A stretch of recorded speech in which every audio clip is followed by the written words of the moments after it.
Bonjour tout le monde!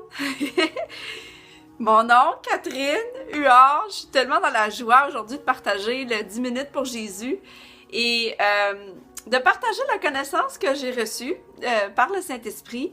C'est tellement important parce que Dieu, il nous a dit que son peuple il périt faute de connaissance. Puis des fois, on a la connaissance, mais on a besoin de révélation.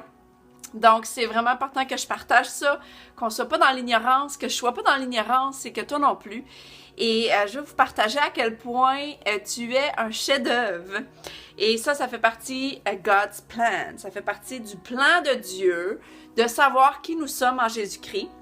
C'est quelque chose que j'ai appris depuis le dernier Power School et que je suis encore en train de découvrir comment être moi-même.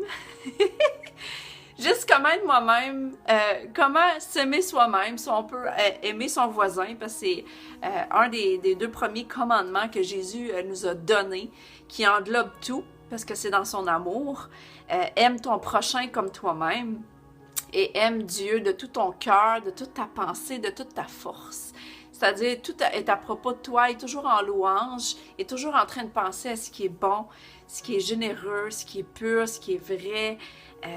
Tout ce que la Bible parle dans Philippiens 4, d'avoir toujours nos pensées vers Jésus. Amen? Donc, je veux partager 2 versets, que tu es son chef-d'œuvre, et parce que je suis son chef-d'œuvre, tu es son chef-d'œuvre, et qu'on voit tout le monde comme le chef-d'œuvre de Dieu, ça nous aide à marcher dans l'amour et jamais marcher dans la condamnation. Donc, jamais dans le jugement des autres et dans le jugement de soi-même. Donc, c'est vraiment des versets qui m'ont touchée. C'est quelque chose de simple que je partage aujourd'hui, mais je sais que ça va te bénir et je sais que tu vas avoir la révélation parce que c'est le Saint-Esprit qui me l'a donné et je te donne ça frais. C'est fraîchement découvert. C'est fraîchement cuisiné. C'est un plat que tu peux manger aujourd'hui, cette parole-là, parce que c'est quelque chose que je savais déjà, mais que je redécouvre fraîchement. Et je veux redécouvrir fraîchement sa parole chaque jour. Je veux relire le même verset 1000 fois et avoir 1000 révélations. C'est ma foi. C'est ce que je découvre et c'est ce que j'expérimente. Amen. Donc, prions une courte prière ensemble et that's it. Allons dans Éphésiens 2, verset 10. Et après ça, on va aller dans Romains 8. OK?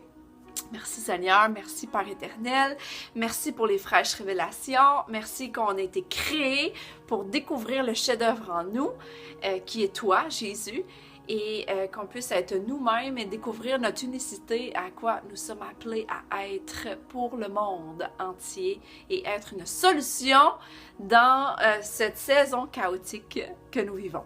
Amen. Merci Père éternel. Amen. Au nom de Jésus-Christ. Amen. Assez. Donc, allons tout de suite lire Éphésiens 2. Allons tout de suite dans le vif du sujet. Il est écrit, dans toutes les versions en anglais, c'est écrit que nous sommes his masterpiece. Masterpiece, c'est son chef-d'œuvre. Ici, dans la version, dans la Louis II, c'est écrit, car nous sommes son ouvrage. Donc, l'ouvrage de Dieu. Si tu peux t'imaginer, Dieu ne fait rien d'imparfait. Il fait tout parfait. Donc, moi, j'ai remplacé « car nous sommes son chef-d'œuvre ». Ayant été créés en Jésus-Christ pour de bonnes œuvres que Dieu a préparées d'avance afin que nous les pratiquions. Donc, encore là, la clé est de faire quelque chose. La clé est de pratiquer les bonnes œuvres. Je ne suis pas un chef-d'œuvre pour les plans de Dieu, pour moi-même. Non, je suis là pour pratiquer les bonnes œuvres qu'il a préparées d'avance, qu'il a mis dans mon cœur. Que ce soit appeler quelqu'un pour sa fête. Je pensais à Rachel ce matin, ma cousine. Salut Rachel, si tu m'écoutes. Mais elle était dans mon cœur. Aussitôt que j'ai vu le 12 août, Dieu m'a rappelé sa fête.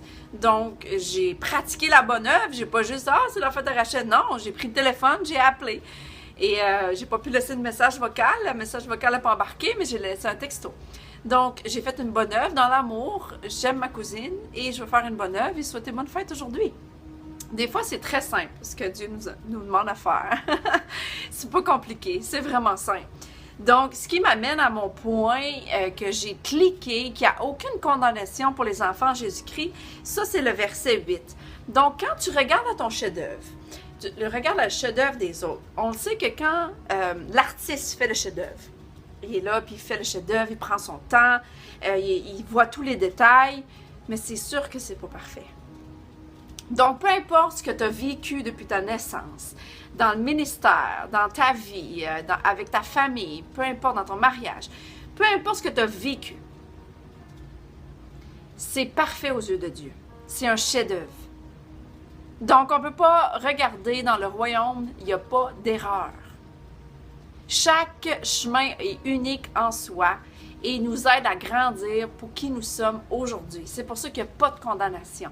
C'est pour ça que quand nous sommes le chef-d'œuvre, on ne peut pas condamner les autres, juger les autres. On ne marche pas dans ces mauvais esprits-là de critique et de jugement. On ne marche pas là-dedans. On marche seulement dans le Saint-Esprit. C'est ma déclaration pour nous aujourd'hui. Donc, le verset Romains 8, verset 1. Il y a donc maintenant aucune condamnation pour ceux qui sont en Jésus-Christ, lesquels ne marchent point selon la chair, mais selon l'esprit. Donc, si je marche selon la chair, si j'ai un moment de chair, charnel, je vais regarder mon chef-d'œuvre et là, je vais voir toutes les petites affaires qui ne marchent pas. Si je marche dans la chair, si je marche dans l'esprit, il n'y a aucune condamnation. Je dis merci Seigneur.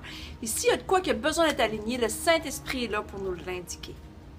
S'il y a quelque chose que je le sais, que j'ai besoin d'une révélation, je vais devant Dieu et je dis merci Père éternel, que par ton sang, par le sang de Jésus-Christ, premièrement, j'ai été guérie, j'ai les pensées de Christ. Merci que par la croix, tu me vois parfait et que tu renouvelles mon intelligence et je mets les versets devant lui, je mets les concepts devant lui que je veux acquérir, que je veux manifester. Et je le remercie d'avance qu'il est fidèle. Il est fidèle il a commencé un bon travail en moi, il est fidèle pour le finir. Donc, je vais devant lui avec sa parole. Je ne vais pas devant lui avec une pétition et un paquet de pourquoi j'ai pas catché ça encore, pourquoi j'ai pas compris encore. Non, je ne vais pas me plaindre. Je vais puis j'ai dit merci. Puis son Saint-Esprit est là, puis il m'aide à m'examiner, puis il m'aide à parcourir mon chemin sans condamnation. Parce que c'est une des clés. Faut faire les bonnes œuvres, c'est-à-dire, il faut demander au Saint-Esprit, être à l'écoute et juste faire du bien aux gens. Parce que je ne suis pas son chef-d'œuvre pour moi-même. La preuve, je fais cette vidéo-là pour être une bénédiction. Et je sais que tu es bénie en ce moment. Et bénis quelqu'un d'autre aujourd'hui. Dis-leur à quel point ils sont un chef-d'œuvre. Dis-leur à quel point ils sont précieux. Dis-leur à quel point ils sont dans les plans de Dieu. D'être en vie, avec tout ce qui se passe dans cette saison-là.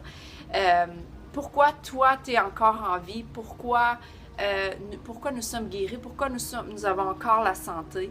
Il y a une raison. Puis moi, je le sais, basé sur mes expériences, c'est toujours pour être une bénédiction pour quelqu'un. Donc, je vous aime et on se voit aux prochaines 10 minutes pour Jésus. À bientôt. Bye.